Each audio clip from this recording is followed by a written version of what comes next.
All right, just gonna do a bit of like mini series. Obviously, I don't edit videos, so it would take a while. A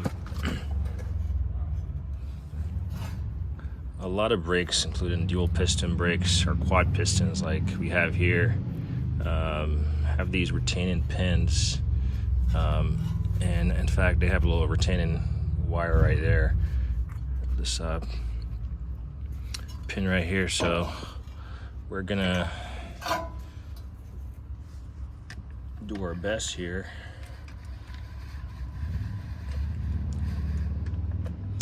to retrieve those pins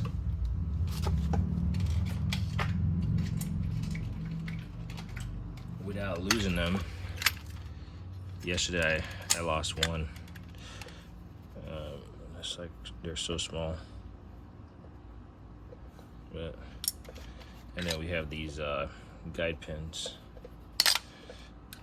and then this clip right here. I might just end up buying new hardware pieces for those.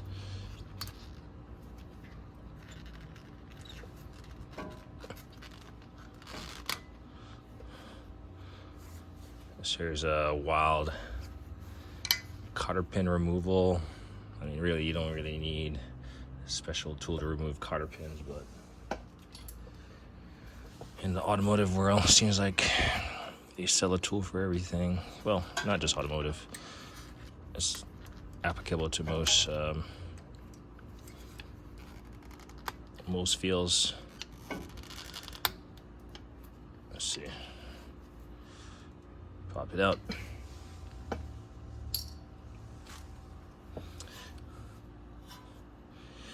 So these pins are sometimes there's like, it looks like this one is just gonna come out. So on camera yesterday, they weren't coming out like that. So, you know, when something is on camera, they act differently.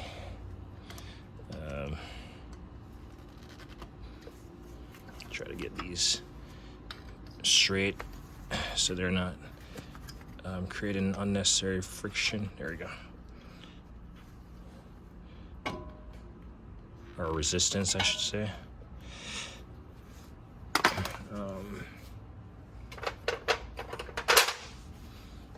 Never use these awkward, I believe they're, Knipex, angled. But, I mean, if we step back here, you can see how I'm gonna utilize these,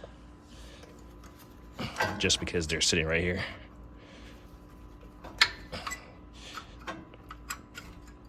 So this actually took away something I wanted to show.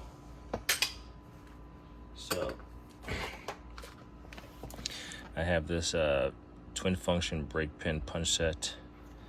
You can see it's like laser tools, but this is one. I mean, they were so stuck yesterday. I mean, you could use really anything, but you use these punches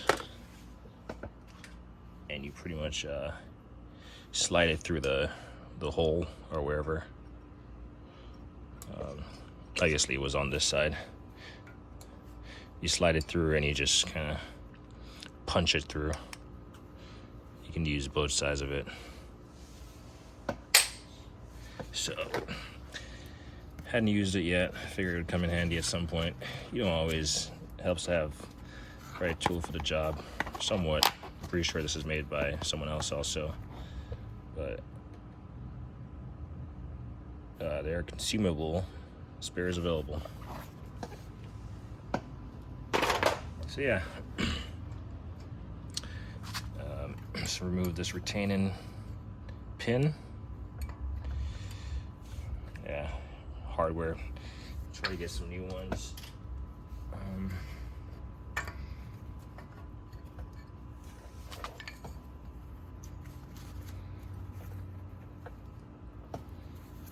As you can see, actually I didn't even pay it. I'm gonna have to watch the video and see which one came from which for the brake wear indicator. As you can see, it's it wasn't long before this thing started squeaking. So it was certainly overdue for pads, or getting overdue. These were pretty low. So I got new pads and rotors. Like I said, this thing didn't really have much of a lip on it, but I'm just gonna, like I said, this truck is 1.5 years old to me, and I think it was adequately serviced, or at least, you know, a regular maintenance schedule. But the more less scheduled items, I guess, I'm not sure how they were attacked. Now I did see some like grease on here. I'm not sure if it was when I sprayed all that shiny stuff on my thing, but I don't see any leak from this caliper, this brake caliper, but it looks wet right here. Yeah, the hoses they aren't having pressure on it. So what I'm gonna do next is press those pistons back in. This gets to be controversial sometimes, but I mean, I have the next one done. The reservoir is pretty much at the bottleneck. So I'm gonna press it in. Brake fluid is corrosive, so it shouldn't take that much fluid rise. Some people will say that you're pressing old stuff back in to the lines. I don't know. I have a quad piston here from Lyle. Quad piston depressor. So that's what I'm going to be using.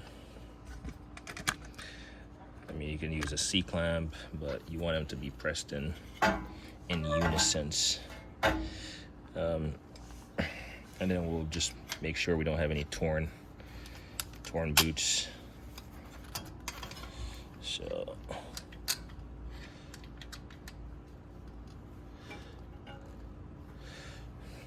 this thing actually flexes. Watch.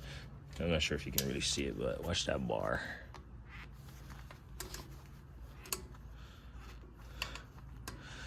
Let's go up top and double check. Ooh, looks like we're doing pretty well. So, like I said, I'm gonna take my time doing this servicing.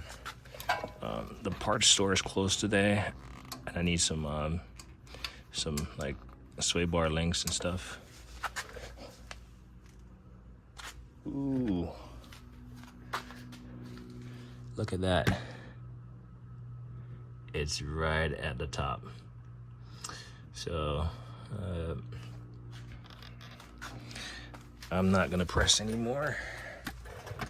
Should be good to go, because I don't feel like messing with that stuff before I start doing my brake bleeding through the brake bleeders. So I don't feel like messing with that right now. In fact, it looks like it could be pressed in a little bit more, but for the sake of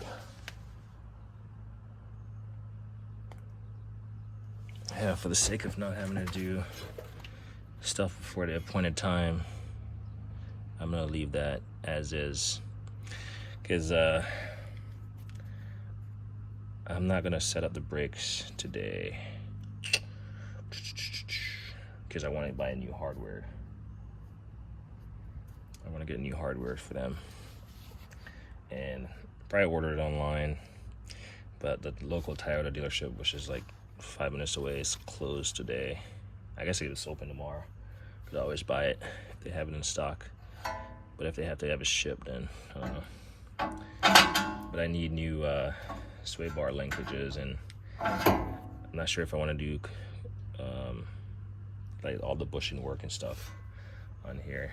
I'm definitely not doing bearings or anything, because this one is plenty good.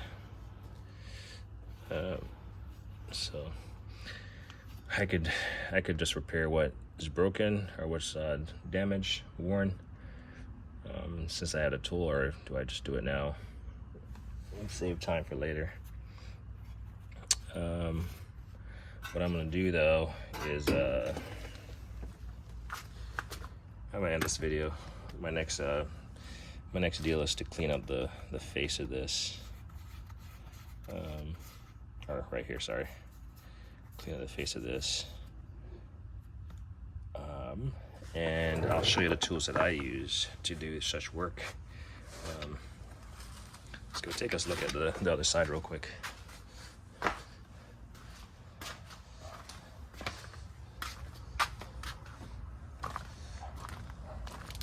So it's the same thing with these brake pads. They're pretty worn. Took these off yesterday. Again, rotor. And again, how do you guys dispose of these? Obviously a metal recycling would be probably ideal. So, same thing, pushed in the pistons, nothing looks torn, cleaned up this slightly. I mean, I couldn't get behind these areas because obviously the stud.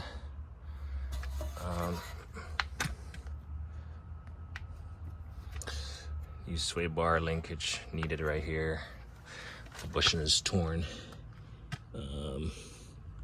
Oh yeah, and we need a new, both of them. The next side is actually torn also, so we're gonna replace this.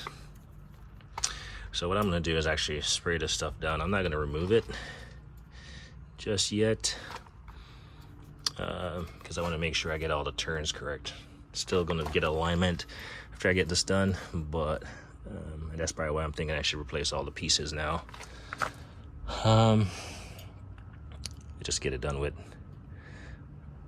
Yeah, that's probably what I'll end up doing. I'm honestly probably replacing all the pieces. This hub is also good, so no issues there. With all these suspension pieces, I might just end up replacing them. Yeah. So yeah, this is that video, and then I'll show you how I clean up the face of here, and I'll also show you how I clean up the face of this if I wasn't using a new one. The face and then the inside, right? So I'll show you what I use. So anyway, as we always say, like, comment, editing.